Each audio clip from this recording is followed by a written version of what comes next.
No use moping, is it? What can you do? You've just got to get on with it, right? There's no choice. No alternative. No, none at all. Well, that's not strictly true. The alternative is to not get on with it. Just pack it all in and call it a day. Drown yourself. Shoot yourself. Jump off Beachy Head. No, that's not my style. Besides, if I did that, how would they cope? Who would look after Bobo and Squeak? Oh, Bobo, leave Squeak alone, you naughty pussy. Leave her alone, do you hear me? Go on now, shoo. Then there's Robert. Oh, he's such a silly rabbit. Who would look after Robert if I wasn't here? No, it's out of the question, a complete non-starter. Not my style at all. Of course, Jeff never liked Bobo and Squeak. No, he wasn't an animal lover. He was quite fond of Robert, I think. Yes. Oh, but he hated cats. Didn't like them at all. Been 2 years now since Jeff passed away. Time's flown by, really it has. Well, in some ways it has, but in others, well, the evenings go slow. It's the evenings mostly. They seem so quiet. Bear in mind, though, it was quiet with Jeff. It's no quieter, really, than when he was here. I mean, don't get me wrong, we did used to talk. About once a month we talked. Quite a bit. It's just that, well, most evenings he liked to read his newspaper. He'd buy it on a Sunday to read during the week. Each night he'd sit reading a different section. The main news first, then the supplement, then the review, and then the sport. Yes, he'd be hidden behind it, night after night. It was as if it was like a wall between us. Yes, that's what it was. A newspaper wall. No, although it was made of paper, it didn't seem like paper at the time. It didn't seem like paper at all. Yes. The wall went up at 7 and, well, it just stayed up, night after night. But I wouldn't want you thinking it was always like that. No, no, it was very different in our younger days. Well, when all's said and done, I was a top model. Not just in London, in Paris and Rome. Oh, all the top designers. I've modelled for them all. Chanel, Versace, Yves Saint Laurent. Well, that's how I met Jeff. He was in the same business, a fashion photographer just starting out.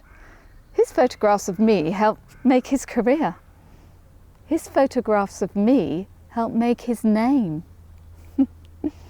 Oh, I had his undivided attention in those days. He couldn't photograph me often enough.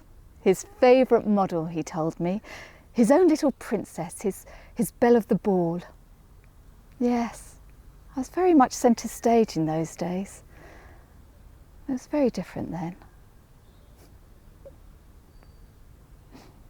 We weren't very active, if you know what I mean. I mean, we weren't overactive. Well, truth be told, I preferred a nice bar of chocolate, a walnut whip or a Cadbury's cream egg. But yes, we used to. 2 nights a week, sometimes 3. But then that stopped. I don't really remember when. Jeff just said, I think we'll call it a day. Well, the thing was, I didn't want it to stop. Well, not completely like it did. I mean, a bar of chocolate's all very nice, but everybody needs a change once in a while, a bit of affection. That's all I was after, once in a while. But Jeff had made his mind up. He said he'd had enough of this horizontal dancing. Yes, that's what he called it. You know, I hadn't thought of it like that. It's a funny term when you come to think of it. Oh, I did my best to rekindle his interest. I really did, but his mind had been made up. And after that, all the newspaper wall, night after night. Then one day, out of the blue, he said, "The oak trees need pruning." Well, I thought it was odd at the time. Jeff never really liked gardening. It was all he would do is to mow the lawn, and then out of the blue, he starts cutting the trees. Yes, I thought it was odd at the time. But I was pleased with the way he tackled it. He seemed to take on a new lease of life, day after day. Yes. I mean, I was pleased. I always liked gardening. And now Jeff was showing an interest, even doing some weeding and planting some flowers for me. A shared interest, yes. A shared interest at last.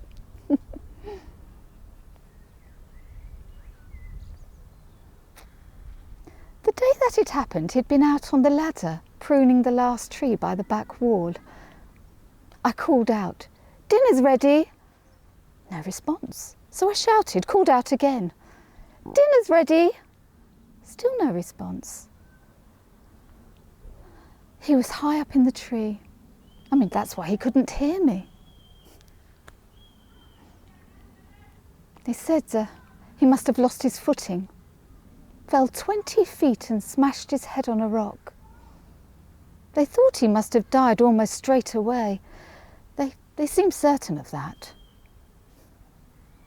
Of course, I didn't let them see the camera. Well, there was no need, right? It wasn't any of their business. No, none of their business at all. No need to let them see it. Some people thought it was odd I should scatter Jeff's ashes there by the back wall, but I thought it was fitting. It seemed to me that was Jeff's favourite place. He seemed to me most happiest there. There were so many photographs. 20 at least of her in her bikini and some of her nude. Of course, she had no idea he was taking them. No. Sunbathing, that's all she was doing. She had no idea at all.